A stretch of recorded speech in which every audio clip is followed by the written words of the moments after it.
Israel पर Iran के missile हमलों के बाद इजराइल के अंदर एक थरथली मची हुई है और पूरा वेस्टर्न कैंप अपने इस एलाय को बचाने में मसरूफ़ है। जहां हम ये देख रहे हैं कि जो वेस्टर्न लीडर्स हैं वो डी एस्केलेशन की कॉल्स दे रहे हैं, जैसे कि बाइडन हो, जैसे कि ऋषि सुनक हो, लेकिन वो फिर भी अपने इस पार्टनर से बातचीत कर रहे हैं इजराइल से और उसको ये कहने की कोशिश कर रहे हैं कि अपने रिस्पांस को लिमिटेड रखना। अभी हम देखेंगे कि डेविड कैमरॉन जो कि यूके के फॉरेन सेक्रेटरी हैं वो क्या करने गए हैं इजराइल और नेतन्याहू से, उनकी क्या बातचीत हुई है। इस वीडियो में हमें समझ लग जाएगा कि वेस्ट क्या पैगाम दे रहा है और नेतन्याहू का जवाब क्या आया है। तो बेंजामिन नेतन्याहू से इनकी मुलाकात हुई है डेविड कैमरॉन की, और कैमरॉन ने अपनी गवर्नमेंट का पैगाम पहुंचाया है नेतन्याहू को। इससे पहले ऋषि सुनक ने भी कॉल की थी, उन्होंने इजराइल के साथ सॉलिडेरिटी दिखाई थी, लेकिन ये कहा था कि इस मामले को एस्केलेट मत कीजिए क्योंकि पूरे रीजन में आग लग सकती है, लिहाजा एहतियात कीजिए।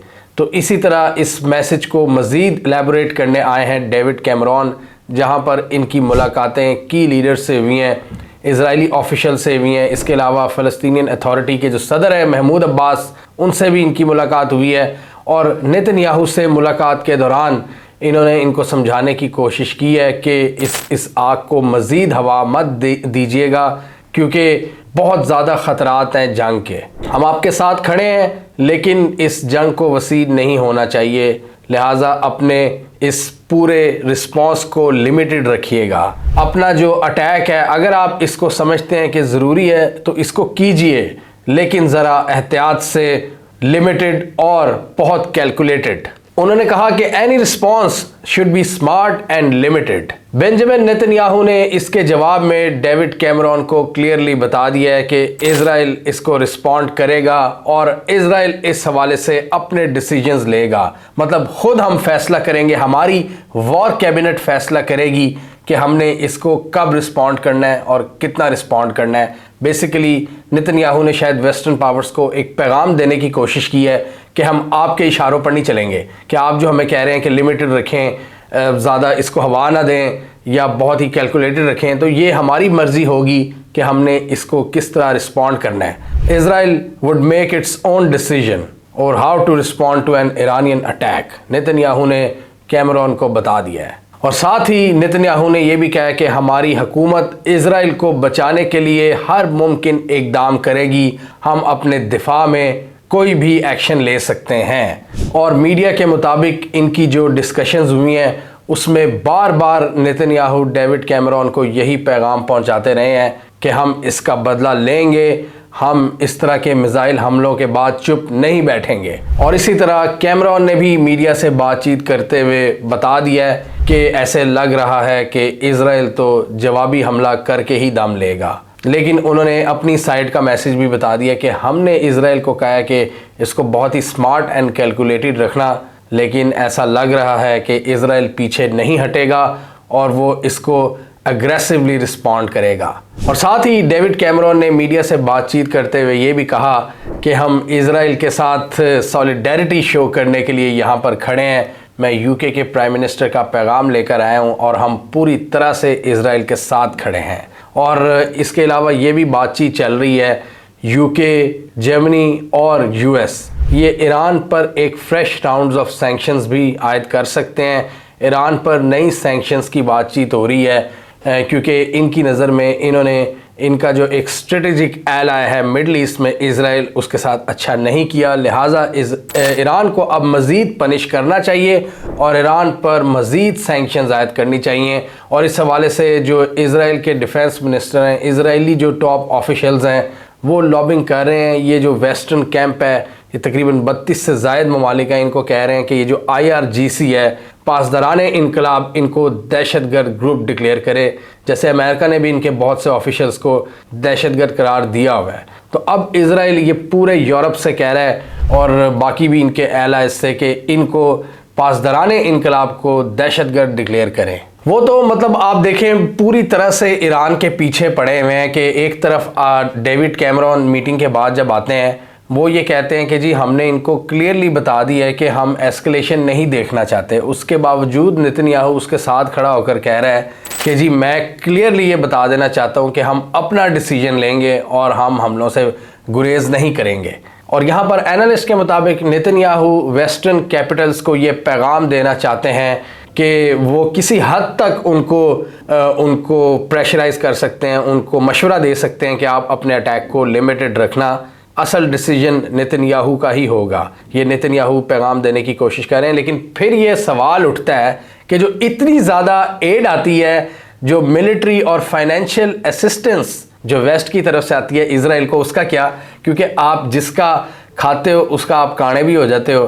पता है ना आपको, वो पंजाबी में कहते हैं कि आप जिससे सबसे ज़्यादा मदद लेते हो उसकी आपको बातें भी फिर माननी पड़ती हैं। लेकिन इजराइल यहाँ पर एक ऐसा चहीता लाडला है कि जो पैसे भी लेता है, मतलब बहुत ज़्यादा मिलिट्री असिस्टेंस भी लेगा, लेकिन फिर भी कहेगा मैं अपनी मर्ज़ी करूँगा, मुझे कोई डिक्टेट नहीं कर सकता। और यहाँ पर नेतन्याहू ने यही पैगाम दिया है कि मैं किसी की बात नहीं सुनूंगा, मैं अपनी मर्ज़ी से डिसीजन करूँगा और मुझे नहीं कोई बता सकता कि अटैक लिमिटेड होगा या कैलकुलेटेड, ये हमारी मर्ज़ी होगी। और रिपोर्ट्स के मुताबिक इजराइल भी ये जानता है कि वेस्ट इस वक्त डी एस्केलेशन के हक़ में है और एस्केलेशन नहीं चाहता, क्योंकि यूक्रेन में भी इनका एक बहुत ज़्यादा बजट लग रहा है नेटो फोर्सेस का। रशिया ने इनको नथ डाली हुई है और यहाँ पर एक नई बैटल, अगर एक नया महाज शुरू हो जाता है तो मज़ीद इनको फंड्स यहाँ पर रखने पड़ेंगे, क्योंकि ऑब्वियसली उस जंग की सूरत में ये ईरान का साथ तो नहीं देंगे, ये इजराइल का साथ देना पड़ेगा इन्हें। लेकिन ये सारे इजराइल को रोकने की कोशिश कर रहे हैं कि भाई लिमिटेड रखना अपना रिस्पांस। और एक तरफ तो ये भी खबरें आ रही हैं कि बाइडेन ने ईरान से बातचीत की है, इजराइल का पैगाम दिया है। मतलब ये सोशल मीडिया पर अनकन्फर्म्ड रिपोर्ट्स हैं कि फेस सेविंग के लिए इजराइल को किसी स्ट्राइक की इजाज़त दे दें, यानी किसी ऐसी जगह पर जहां पर ईरान का कोई ख़ास नुकसान भी ना हो और इजराइल की थोड़ी सी वाह भी हो जाए, तो फेस सेविंग भी हो जाए इजराइल की कि देखो जी हमने ईरान पर स्ट्राइक्स कर ली हैं। तो ये अनकन्फर्म्ड रिपोर्ट्स के मुताबिक बाइडेन एडमिनिस्ट्रेशन बातचीत कर रही है ईरान से कि फेस सेविंग के लिए कुछ ना कुछ दे दिया जाए इजराइल को। तो अभी देखते हैं कि ईरान इसको मानता है कि नहीं। लेकिन ईरान ने तो पैगाम दिया था थोड़े दिन पहले, ईरान ने कहा था कि अगर इसका जवाब दिया इजराइल ने तो हमारा जवाब 10 गुना ज़्यादा शदीद होगा। और ये जो वेस्टर्न, पहले हमने देखा था ना वेस्टर्न मीडिया में खबरें आ रही थी कि पूरा ये सारे का सारा ईरान के मिसाइल इनको इंटरसेप्ट कर लिया गया, लेकिन हकीकत ये है कि इनकी एक बेस को नुकसान पहुंचा भी है और कई मिसाइल्स को ये इंटरसेप्ट नहीं कर सके, क्योंकि ये जो एयर डिफेंस सिस्टम होते हैं इनकी भी अपनी लिमिटेशंस होती हैं कि अगर आप एक वक्त में ज़्यादा मिसाइल दागें, ज़्यादा क्रूज़ मिसाइल्स आ रहे हो, तो आपके बड़े से बड़ा एयर डिफेंस सिस्टम वहाँ पर रह जाता है। तो यहाँ पर बहुत से जो ऐसे मिसाइल्स हैं ईरान के, उन्होंने इजरायली एयर डिफेंस सिस्टम को चकमा भी दिया है और उनकी एक बेस को काफ़ी हद तक तबाह भी किया है। तो इस वक्त एनालिस्ट के मुताबिक नेतन्याहू की यही स्ट्रेटजी है कि ज़्यादा से ज़्यादा ईरान के ख़िलाफ़ एक अलायंस बनाया जाए और ये सारा गज़ा का जो मलबा आ रहा था ना इजराइल पर, जो डेफिनेटली इनके जो वॉर क्राइम्स हैं, इनकी जो बर्बरियत है, इसको छुपाने के लिए जो पूरी आइसोलेशन एक फेस कर रहा था इजराइल, इसको डाइवर्ट करने के लिए ईरान पर सारा फोकस किया जाए और वेस्टर्न कैंप को अपने पीछे खड़ा किया जाए और एक नया महाज खोला जाए। इससे इजराइल को एक फेस सेविंग मिल सकती है और इजराइल उनके कंधे पर बंदूक चलाकर पूरे मामले को नए तरीके से वो कर सकता है। तो ये वेस्टर्न कैपिटल्स भी देख रहे हैं कि इजराइल की ये स्ट्रेटजी है कि ये ईरान पर फोकस डालना चाह रहे हैं। एक्सपर्ट्स के मुताबिक ये नेतन्याहू इसको एक वाइटल अपॉर्चुनिटी के तौर पर देख रहे हैं और जो डिप्लोमेटिक सपोर्ट है वो भी उनको मिल रही है कि जी हमें ईरान से बदला लेना चाहिए, जो कि बड़ी बैशिंग शुरू हो गई थी ना नेतन्याहू पर। अभी भी ये जो लोग हैं जो हमास ने जिनको डिटेन किया हुआ है, उनकी फैमिलीज अभी भी इनके पीछे पड़ी हुई हैं नेतन्याहू के। तो अभी एक काफ़ी ज़्यादा एक डिप्लोमेटिक सपोर्ट आई है। ये चूँकि आपको पता है जब जंगी माहौल होता है तो उस वक्त लोग अपनी स्टेट के साथ खड़े हो जाते हैं अक्सर। तो यहाँ पर नेतन्याहू को एक फ्रेश बूस्टर मिला है और वो ये समझता है कि ईरान पर फोकस करके हम नए तरह के ऑब्जेक्टिव्स हासिल कर सकते हैं। तो यहाँ पर ईरान के लिए भी मुश्किलात में इजाफा हो सकता है अगर ईरान ने कैलकुलेटेड प्लान ना किया। यहाँ पर अब माइंड गेम्स भी शुरू हो गई हैं, टैक्टिकल, स्ट्रेटेजिक और मिलिट्री वॉरफेयर के साथ साथ अब ये पूरी एक माइंड गेम शुरू हो चुकी है इजराइल और ईरान के दरमियान। पहले हमने इस खदशे का इजहार किया था जब ईरान पर अटैक हुआ था ना, ईरान की एम्बेसी पर, तो उस वक्त हमने इस खदशे का इजहार किया था कि ईरान ट्रैप हो चुका है, क्योंकि अगर ईरान एक बड़ा अटैक करेगा तो इजराइल फिर पूरा एक इत्तेहाद बनाने की कोशिश करेगा। लेकिन हमने क्या देखा कि ईरान ने भी एक कैलकुलेटेड अटैक किया है और अब पूरा जो वेस्टर्न पूरा कैंप है वो इजराइल को समझा रहा है कि इसको एस्केलेट नहीं करना, और वो ईरान पर वही पुराने दकियानूस किस्म के पाबंदियां लगाने की बात कर रहे हैं। मतलब ज़्यादा एस्केलेशन की बात नहीं वो कर रहे, मिलिट्री एस्केलेशन की बात नहीं कर रहे। हाँ, इकनॉमिक जो एस्केलेशन है वो तो वो कर सकते हैं कि पाबंदियाँ लगा दो, ये कर दो, वो कर दो, लेकिन वो ईरान को जिसे कहते हैं ना, एक जो जिस तरह इजराइल ईरान के ख़िलाफ़ जाना चाहता है उस तरह वेस्टर्न कैपिटल्स अभी नहीं रिस्पॉन्ड कर रहे। और इनका अभी यही फोकस है ये वेस्टर्न कैपिटल्स का, ये G7 वगैरह का, कि हम इकट्ठे होकर एक अनाउंसमेंट करें कि जी ईरान पर हमने फ्रेश सैंक्शंस लगा दिए हैं, इससे इजराइल को कुछ देने की ये कोशिश करेंगे। लेकिन अगर ये नेतन्याहू देखेगा ना कि यहाँ से इनको कोई ख़ास ना मिली सपोर्ट वेस्टर्न कैपिटल्स की तरफ से ईरान के अगेंस्ट, तो ये फिर अपने तौर पर एक नई कैंपेन शुरू कर सकता है ईरान के अगेंस्ट। उनकी एम्बेसीज़ को टारगेट कर सकता है, उनकी न्यूक्लियर फैसिलिटीज़ को, या किसी भी तरह से एक बड़ा हमला कर सकता है ईरान पर।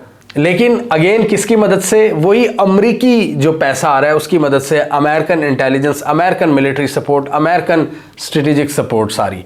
और ये भी हमने देखा था कि इस तरह का अगर हमला होता है, तो इस वीडियो में हमने डिस्कस किया था कि ईरान ने भी कच्ची गोलियां नहीं खेली हुई, वो भी रशिया से मुआहदे कर रहा है, नए नए मुआहदे कर रहा है और अपने एयर डिफेंस सिस्टम को मजबूत कर रहा है कि किसी भी ख़तरनाक सिचुएशन में वो अपने दिफा को मजबूत कर सके। वो भी S-400 S-500 ख़रीदने की तैयारियां कर रहे हैं, वो एडवांस फाइटर जेट्स लेने की कोशिश कर रहे हैं, वो जो स्पाइस सैटेलाइट्स होती हैं वो बना रहे हैं रशिया के साथ, वो ड्रोन्स और मिसाइल की मैन्युफैक्चरिंग पर काम कर रहे हैं, और वो अपनी जो ओवरऑल एयर डिफेंस है उसको मजबूत करने की कोशिश कर रहे हैं कि फ्यूचर में अगर इजरायली ये F-35 जो कि अगेन अमेरिकन मेड हैं, ये स्टेल्थ फाइटर जो दुनिया का सबसे एडवांस फाइटर जेट है, अगर वो स्ट्राइक करने आता है ईरान के अंदर, तो उसको किस तरह फड़काया जाए, या इजराइल के मिसाइल या ड्रोन्स उनको किस तरह अपनी एयर स्पेस को महफूज रखा जाए, तो ईरान भी उस पर काम कर रहा है।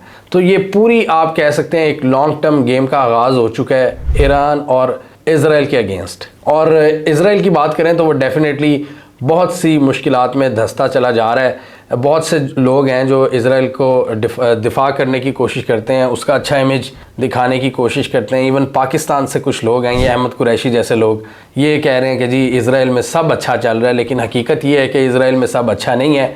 उधर से लेबनान हमले कर रही है, एक तरफ से इनको इराक और सीरिया से हमलों का सामना है, एक तरफ से इनको हमास से हमलों का सामना है। हुसीज़ ने इनकी जो पूरी शिपिंग लाइन्स हैं वो डिस्ट्रॉय की हुई हैं, और अब ईरान ने डायरेक्ट मिसाइल हमले भी कर दिए हैं। तो this is not a normal situation for Israel, और इजराइल के लिए आने वाले दिनों में भी मामला ख़तरनाक होंगे। और ईरान के पास एक और एज भी है, एक्सिस ऑफ रेजिस्टेंस। ये सारे जो ग्रुप्स मैंने आपको बताए हैं, अंसारुल्लाह, हिजबुल्लाह, हमास, ये सारे ईरान की कोऑर्डिनेशन मज़ीद मजबूत कर सकते हैं ईरान के साथ, और इजराइल को मज़ीद तंग कर सकते हैं। हमें कमेंट सेक्शन में बताइए आपके ख्याल में लॉन्ग टर्म में इस हाइब्रिड वॉरफेयर के अंदर कौन प्रिवेल करेगा, ईरान या इजराइल? कमेंट कीजिए। इसके अलावा हमारा यूट्यूब चैनल सब्सक्राइब कर लें और साथ ही वो बेल आइकॉन भी दबा लें, ताकि वो स्टोरीज़ दुनिया भर से और पाकिस्तान से जिनकी मेन स्ट्रीम मीडिया पर प्रॉपर कवरेज नहीं होती, हमारे प्लेटफॉर्म के थ्रू आप तक टाइम पर पहुँच जाए।